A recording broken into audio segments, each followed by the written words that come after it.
নমস্কার, আমি শ্রী গোবিন্দ আমার ইউটিউব চ্যানেলে আপনাদেরকে সুস্বাগত। বন্ধুরা, মেডিকেল লাইনে সাকসেস আমি আগে একটা ভিডিও করেছিলাম, এটা পার্ট 2।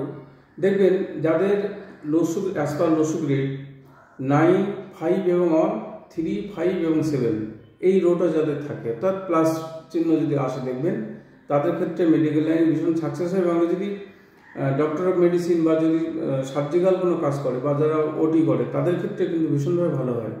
এছাড়া আত্মগ্রহ রবি থাকলে অত্যন্ত ভালো, সেক্ষেত্রে মেডিকেল প্রফেশনে কিন্তু সাকসেস ভালো হয়।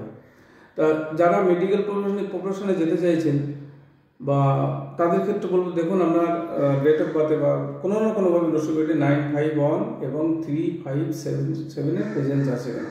যদি প্রেজেন্স থাকে তাহলে আমি নিশ্চিত করে বলতে পারি, যদি যথার্থ প্রচেষ্টা এবং পারিপার্শ্বিক পরিবেশ যদি অনুকূল থাকে, মেডিকেল প্রফেশনে আপনাদের কিন্তু সাকসেস হবে। ভালো থাকবেন।